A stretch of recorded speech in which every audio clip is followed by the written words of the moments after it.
शांति। 22/1/2023 रविवार का मुरली है। अव्यक्त बाप दादा की वाणी है। Original date 25/11/93 Madhuban. सहज सिद्धि प्राप्त करने के लिए ज्ञान स्वरूप प्रयोगी आत्मा बनो। आज ज्ञानदाता वरदाता अपने ज्ञानी तू आत्मा योगी तू आत्मा बच्चों को देख रहे हैं। हर एक बच्चा ज्ञान स्वरूप और योग युक्त कहाँ तक बना, ज्ञान सुनने और सुनाने के निमित्त बने हैं व ज्ञान स्वरूप बने हैं। समय प्रमाण योग लगाने वाले बने हैं व सदा योगी जीवन अर्थात हर कर्म में योग युक्त युक्ति युक्त स्वतः व सदा के योगी बने हैं। किसी भी ब्राह्मण आत्मा से कोई भी पूछेंगे कि ज्ञानी और योगी हैं तो क्या कहेंगे? सभी ज्ञानी और योगी हैं ना। ज्ञान स्वरूप बनना अर्थात हर संकल्प बोल और कर्म समर्थ होगा, व्यर्थ समाप्त होगा, क्योंकि जहाँ समर्थ है वहाँ व्यर्थ हो नहीं सकता। जैसे प्रकाश और अंधियारा साथ साथ नहीं होता, तो ज्ञान प्रकाश है, व्यर्थ अंधकार है। वर्तमान समय व्यर्थ को समाप्त करने का अटेंशन रखना है और व्यर्थ को समाप्त करने का अटेंशन देते देते टेंशन में नहीं आ जाना है। सबसे मुख्य बात संकल्प रूपी बीज को समर्थ बनाना है। अगर संकल्प रूपी बीज समर्थ है तो वाणी कर्म संबंध सहज ही समर्थ हो ही जाता है। तो ज्ञान स्वरूप अर्थात हर समय हर संकल्प हर सेकंड समर्थ। योगी तू आत्मा सभी बने हो, लेकिन हर संकल्प स्वतः योग युक्त युक्ति युक्त हो, इसमें नंबरवार है। क्यों नंबर बने? जब विधाता भी एक है, विधि भी एक है, फिर नंबर क्यों? बाप दादा ने देखा योगी तो बने हैं लेकिन प्रयोगी कम बनते हैं, है ना। योग करने और कराने दोनों में सभी होशियार हैं। ऐसा कोई है जो कहे कि योग कराना नहीं आता? जैसे योग करने कराने में योग हो, ऐसे ही प्रयोग करने में योग बनना और बनाना, इसको कहा जाता है योगी जीवन अर्थात योग युक्त जीवन। अभी प्रयोगी जीवन की आवश्यकता है। जो योग की परिभाषा जानते हो, वर्णन करते हो, तो सभी विशेषताएं प्रयोग में आती हैं। सबसे पहले अपने आप में यह चेक करो कि अपने संस्कार परिवर्तन में कहाँ तक प्रयोगी बने हो, क्योंकि आप सबके श्रेष्ठ संस्कार ही श्रेष्ठ संसार के रचना की नींव है। अगर नींव मजबूत है तो अन्य सभी बातें स्वतः मजबूत हुई ही पड़ी हैं। तो यह देखो कि संस्कार समय पर कहाँ धोखा तो नहीं देते हैं। श्रेष्ठ संस्कार को परिवर्तन करने वाले कैसे भी व्यक्ति हो, वस्तु हो, परिस्थिति हो, योग के प्रयोग करने वाली आत्मा को श्रेष्ठ से साधारणतया में हिला नहीं सकते। अचल अटल अडोल स्थिति की बात बाबा कह रहे हैं। मैं आत्मा अचल अटल अडोल हूँ। चाहे कैसी भी परिस्थिति हो, चाहे वो व्यक्ति के द्वारा हो, चाहे वस्तु के द्वारा हो, चाहे परिस्थिति के द्वारा हो, लेकिन मेरी मन की स्थिति अचल अटल अडोल है। निश्चय है एक परमात्मा पर, तो मैं निश्चिंत सदा ही हूँ। इस तरह से कोई हिला नहीं सकता। अंगद के पैर का भी जो मिसाल है, कोई भी माया रूपी अहंकार उसके पैर को, उसके निश्चय को हिला नहीं सका। तो यही प्रयोग करो। योग के प्रयोग करने वाली आत्मा को कोई हिला नहीं सकते। ऐसे नहीं कि बात ही ऐसी थी, व्यक्ति ही ऐसा था, वायुमंडल ऐसा था, इसलिए श्रेष्ठ संस्कार को परिवर्तन कर साधारण व व्यर्थ बना दिया। तो क्या इसको प्रयोगी आत्मा कहेंगे? अगर समय पर योग की शक्तियों का प्रयोग नहीं हुआ तो इसको क्या कहा जाएगा? तो पहले इस फाउंडेशन को देखो कि कहाँ तक समय पर प्रयोगी बने हैं।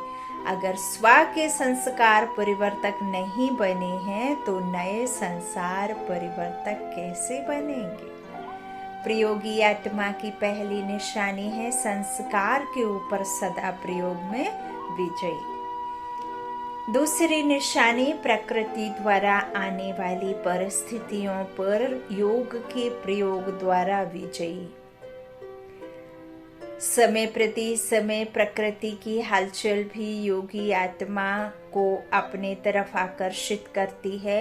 ऐसे समय पर योग की विधि प्रयोग में आती है। कभी योगी पुरुष को व पुरुषोत्तम आत्मा को प्रकृति प्रभावित तो नहीं करती, क्योंकि ब्राह्मण आत्माएं पुरुषोत्तम आत्माएं हो। प्रकृति पुरुषोत्तम आत्माओं की दासी है। मालिक दासी के प्रभाव में आ जाए, इसको क्या कहेंगे? आजकल पुरुषोत्तम आत्माओं को प्रकृति साधनों और सल्वेशन के रूप में प्रभावित करती है। साधन व सल्वेशन के आधार पर योगी जीवन है। साधन व सल्वेशन कम तो योग युक्त भी कम, इसको कहा जाता है प्रभावित होना। योगी व प्रयोगी आत्मा की साधना के आगे साधन स्वतः ही स्वयं आते हैं। साधन साधना का आधार नहीं हो, लेकिन साधना साधनों को स्वतः आधार बनाएंगी। ये लाइन बार बार पढ़िएगा, मनन चिंतन करिएगा। बाबा बहुत गुहा बातें समझाते हैं, बुद्धि से समझने की है। तो इसको कहा जाता है प्रयोगी आत्मा। तो चेक करो, संस्कार परिवर्तन विजयी और प्रकृति के प्रभाव के विजयी कहाँ तक बने हैं? तीसरी निशानी है विकारों पर विजयी।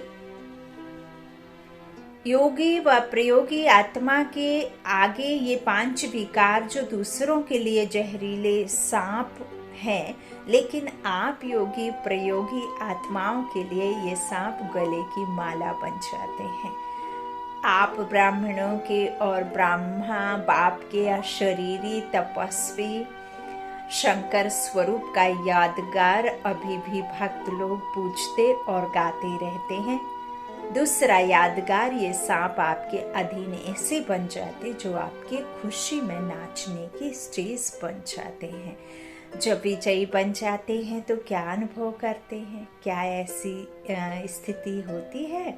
खुशी में नाचते रहते हैं ना। तो यह स्थिति स्टेज के रूप में दिखाई है।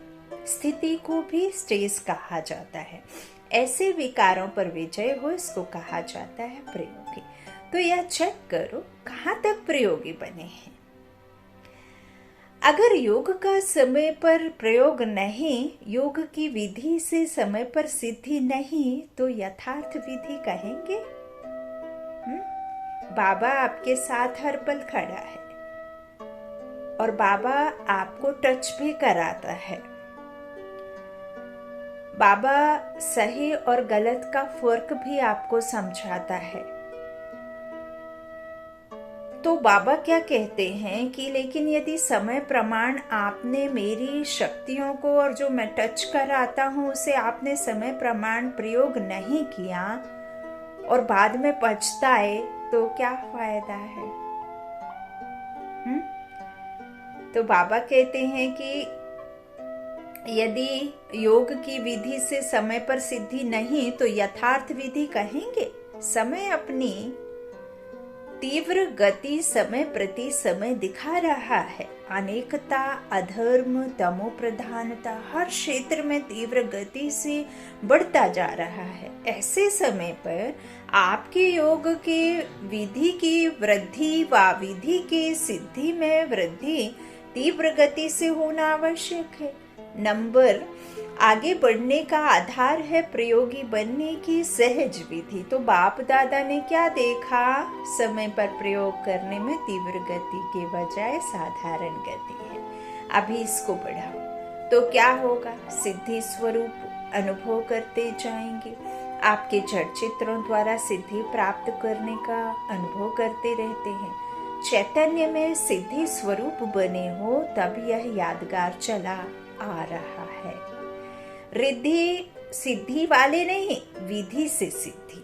तो समझा क्या करना है सब कुछ, लेकिन समय पर प्रयोग करना और प्रयोग सफल होना, इसको कहा जाता है ज्ञान स्वरूप आत्मा। अब बाबा ने आज कितने सारे मनुष्य आत्माओं के, कितने सारे बाबा के बच्चों को, कितने सारे बाबा के ब्राह्मण बच्चों के, कितने सारे ग्रस्त में रहने वाले बच्चों के जो बाबा के बने हैं, कितने सारे ऐसे लौकिक जीवन में जो आपके स्थिति परिस्थितियाँ जो भी आई हैं, चल रही हैं, समय प्रमाण अगर आपने नहीं निर्णय लिया, निर्णय क्षमता नहीं है, इतना बाबा ने अष्ट शक्तियाँ दी हैं और उन अष्ट शक्तियों को आप समय अनुसार यथा समय नहीं प्रयोग में ला सकेंगे तो सफल कैसे होंगे?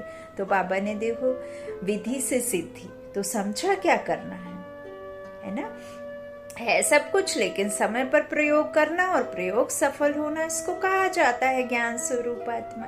ऐसी ज्ञान स्वरूप आत्माएं अति समीप और अति प्रिय है। अच्छा, सदा योग की विधि द्वारा श्रेष्ठ सिद्धि को अनुभव करने वाले, सदा साधारण संस्कार को श्रेष्ठ संस्कार में परिवर्तन करने वाले, संस्कार परिवर्तक आत्माओं को सदा प्रकृति जीत विकारों पर जीत प्राप्त करने वाले, विजयी आत्माओं को सदा प्रयोग की गति को तीव्र अनुभव करने वाले, ज्ञान स्वरूप योग युक्त योगी आत्माओं को बाप दादा का याद, प्यार और नमस्ते नमस्ते नमस्ते स्वीकार है सभी को बाबा का दिल से ना। दिलाराम बाप की दिल पर चढ़ना है तो दिल देना होगा। अच्छा, 24 नवंबर को 2 कुमारियों के समर्पण समारोह के बाद रात्रि 10 बजे दादी ऑलराउंडर ने अपना पुराना चोला छोड़ा, बाप दादा की गोद ली।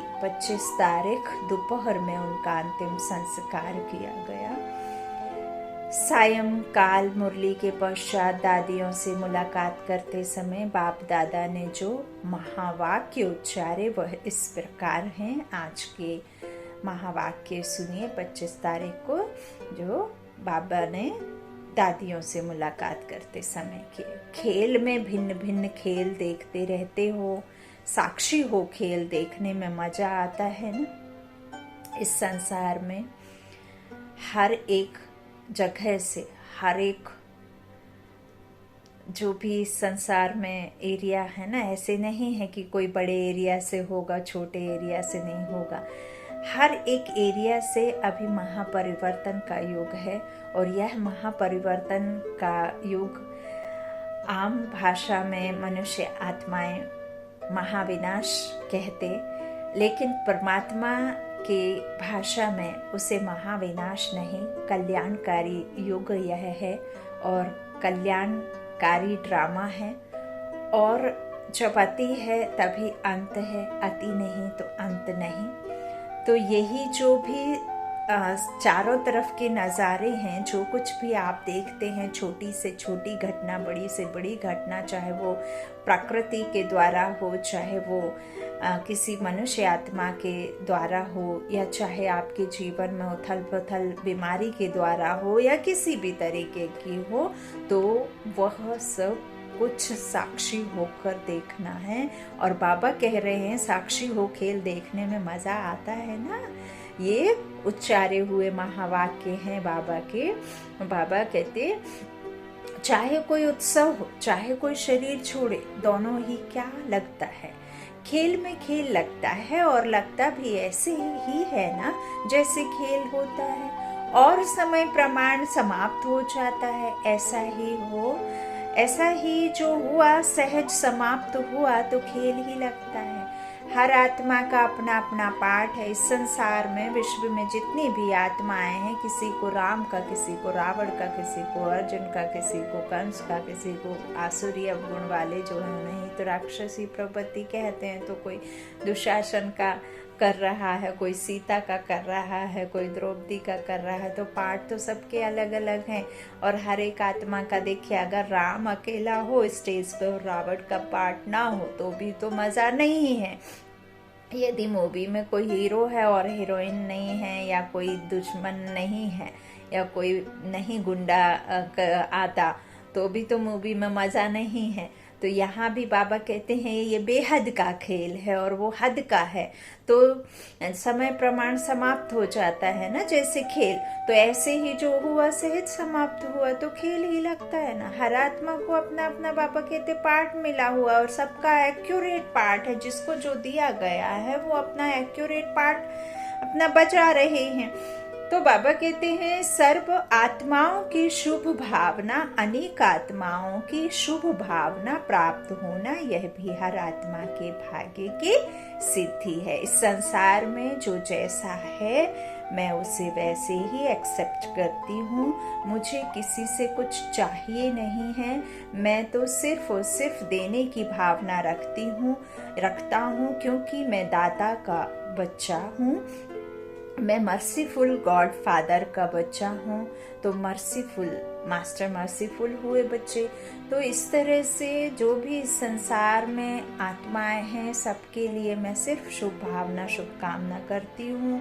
इस तरह से बाबा कहते हैं कि हर आत्मा के प्रति भावना शुभ होनी चाहिए, है ना।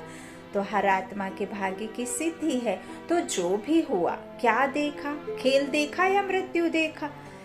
एक तरफ वही अलौकिक स्वयंवर देखा और दूसरी तरफ चोला बदलने का खेल देखा, है ना। लेकिन दोनों क्या लगे, खेल में खेल। फर्क पड़ता है क्या, स्थिति में फर्क पड़ता है। अलौकिक स्वयंवर देखने में और चोला बदलते हुए देखने में फर्क पड़ा।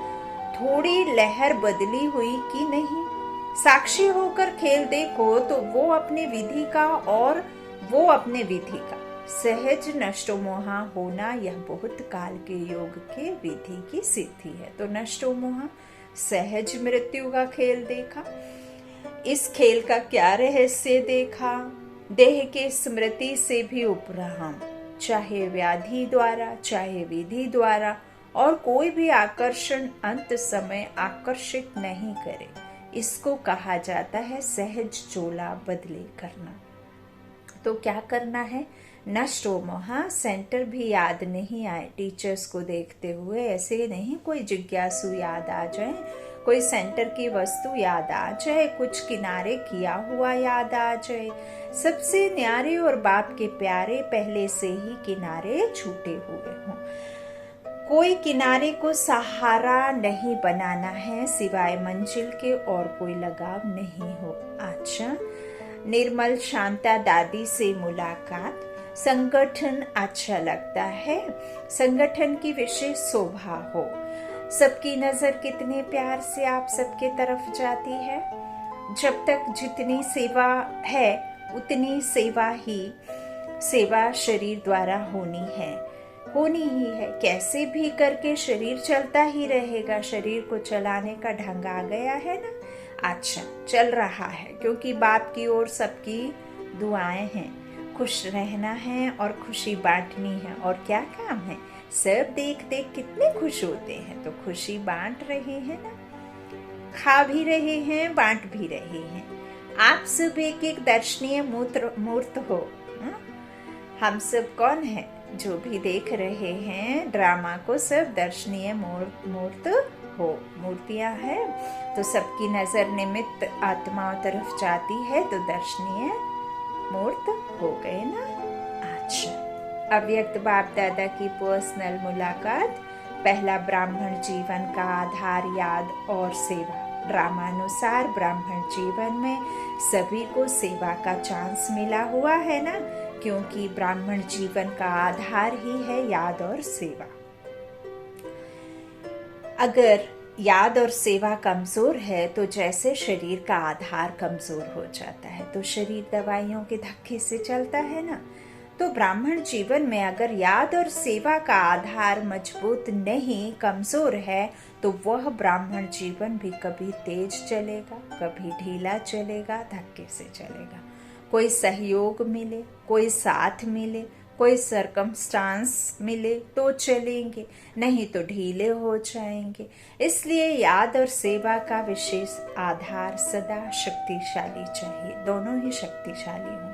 सेवा बहुत है, याद कमजोर है या याद बहुत अच्छी है, सेवा कमजोर है तो भी तीव्र गति नहीं हो सकती। याद और सेवा दोनों में तीव्र गति चाहिए, शक्तिशाली चाहिए।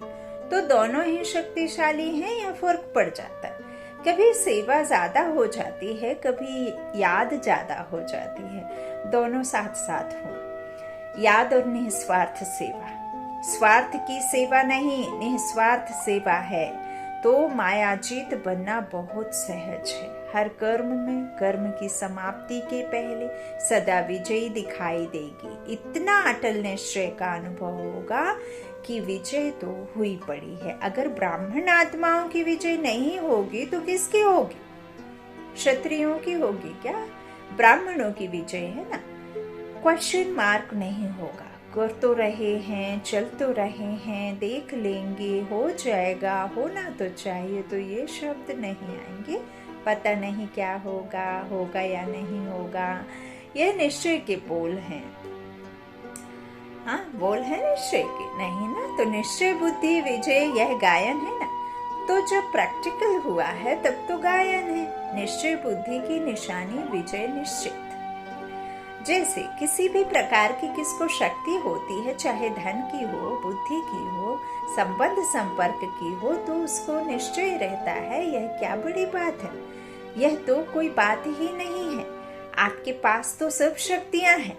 मान लीजिए आप किसी केस में फंस गए और आप किसी दूसरे स्टेट में हैं और आपका केस जो जिसमें फंसे हैं आप, मान लीजिए आपका कोई फैमिली मेंबर, कोई या मतलब संबंध संपर्क में कोई फ्रेंड जो बहुत अच्छा वकील है और आप ऐसे किसी उसमें फंस भी गए, तो भल वो आपके साथ नहीं, आपके पास नहीं, आपकी कोई बात नहीं हुई उस समय जब आप मुश्किल में पड़े, लेकिन आपको उस शक्ति का एहसास था और आपने उस शक्ति को महसूस किया कि वो जो मेरा साथी है या जो मेरा परिवार में है, जो वकील है, वो मुझे हर हाल में इस मुश्किल से बाहर निकाल ही लेगा, क्योंकि वो बहुत अच्छा वकील है।